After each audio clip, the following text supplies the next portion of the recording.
नमस्कार मंडळी, आज आपण ओतूर या ठिकाणी जुन्नर तालुक्यातील ओतूर या ठिकाणी आलेलो आहोत. आपल्या महाराष्ट्र राज्याचे माजी मुख्यमंत्री व विद्यमान उपमुख्यमंत्री एकनाथभाई शिंदे हे या ठिकाणी थोड्याच वेळामध्ये उपस्थित होणार आहेत. त्यांची जाहीर सभा या ठिकाणी आयोजित केलेली आहे. तर संपूर्ण जुन्नर तालुक्यातील जिल्हा परिषद गटातील जेवढे काही उमेदवार आहेत व त्यांचे सहकारी आहेत, कार्यकर्ते आहेत, ते या ठिकाणी जमा झालेले आहेत. मोठ्या संख्येने गर्दी या ठिकाणी जमा झालेली आहे. काही तरुण सहकारी आहेत, त्यांना सुद्धा आपण जाऊन विचारूया थेट की काय सध्या काय नियोजन आहे, काय आहे. नमस्कार दादा. नमस्कार. आपण कोणत्या गटातून आलात? आम्ही बोरी बुद्रुक गणातून आलेलो. पंचायत समिती म्हणजे बोरी खोडद गटातून तुम्ही जिल्हा परिषद गटातून आलात. मला हा प्रश्न विचारायचा आहे, तुम्ही आज उपमुख्यमंत्री एकनाथभाई शिंदेंच्या सभेकरता आलात. मग तुमचं जे उमेदवार आहेत ते नेमके उमेदवार कोण आहेत आणि तुम्ही कोणत्या उमेदवारामागे येऊन या ठिकाणी कसं नियोजन केलेलं आहे? आम्ही बोरी बुद्रुक जिल्हा परिषद गट या ठिकाणी जयश्रीताई खंडागडे व खाली बोरी बुद्रुकचा पंचायत समिती राजेश्वर गाडगे आणि वरती निलकताई यांच्या वतीने सभेला आलेले आहे. राज्याचे उपमुख्यमंत्री एकनाथ शिंदे साहेब, शिवसेनेचे प्रमुख, हे सभेला येणाऱ्या सर्व शिवसैनिक कार्यकर्त्यांना व मतदारांना संबोधित करणार आहे. त्या जाहीर सभेसाठी आम्ही सर्व या ठिकाणी आलेलो आहे. बरं, तुमच्यासोबत एकूण किती कार्यकर्ते आलेत? काही अंदाजे आकडा आपल्याला सांगता येईल? 400-500 कार्यकर्ते आहे आमच्या गणातून.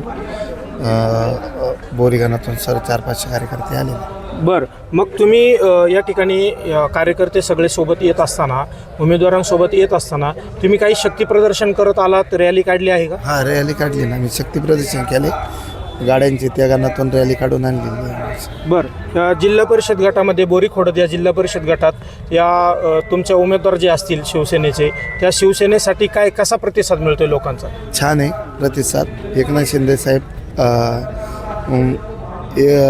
त्यांनी जेव्हा धनुष्य हातात घेतला आहे तेव्हापासून उत्सुकता वाढलेली आहे कार्यकर्त्यांची. जुना पक्ष आहे धनुष्यबाण.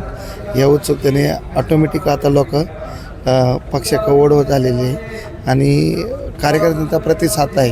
बरं, दादा आपलं गाव? निमगाव सावा. तुम्ही पण निमगावमधून आला? हो. आपण निमगाव सावा. बरं, या ठिकाणी काही तरुण सहकारी आहेत. नमस्कार दादा, मला एक प्रश्न विचारायचा आहे की तुम्ही कोणत्या गणातून आला?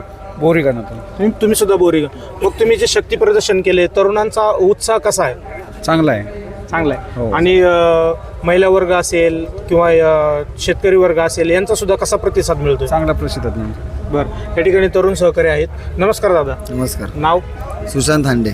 हांडे साहेब, तुम्ही कोणत्या गणातून आलात, कोणत्या जिल्हा परिषद गटातून आलात? बोरी खोडद. बोरीतूनच. मग सध्या बोरीमध्ये नेमकी हवा कोणाची वाटते?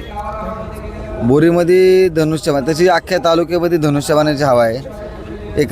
सन्माननीय उपमुख्यमंत्री एकनाथजी शिंदे साहेब यांच्या मार्गदर्शनाखाली, त्याच्यानंतर रामभाई रेपाळे शिवसेना सचिव यांच्या नियोजनाखाली, श्रद्धा सोनवणे सन्माननीय आमदार श्रद्धा सोनवणे यांच्या नेतृत्वाखाली ही जी निवडणूक आहे, आता तुम्ही बघितलं असताना की या नगरपंचायतीच्या ज्या निवडणुका झाल्या याच्यामध्ये श्रद्धांचा स्ट्राईक रेट 100%, धनुष्यबाणाचा 100% स्ट्राईक रेट आहे. 4 नगरपरिषदा श्रद्धांनी आणून दिल्या आणि याची प्रचिती तुम्हाला या जिल्हा परिषदेच्या निवडणुकीला या जुन्नर तालुक्यामध्ये भेटेल. बरं, तुम्ही तुमचं गाव निमगाव म्हणताय आणि निमगावच्या पंचायत समितीकरता एक तुम्हाला तिकीट संधी मिळालेली आहे. तर तुमच्या निमगावमधून त्या सीटासाठी प्रतिसाद कसा मिळतो? पॉझिटिव्ह. म्हणजे संपूर्ण गाव तुमच्या त्या सीटासाठी पाठीमागे आहेत? आता गाव म्हणता येणार नाही, पण पॉझिटिव्ह आहे. सीट निवडून यायची शक्यता आहे.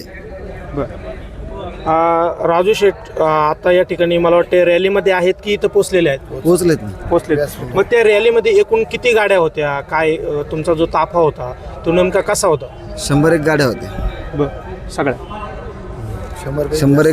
100च्या प्लस गाड्या होत्या. बरं, चालते. तुम्हाला पुढील वाटचालीसाठी मनपूर्वक शुभेच्छा.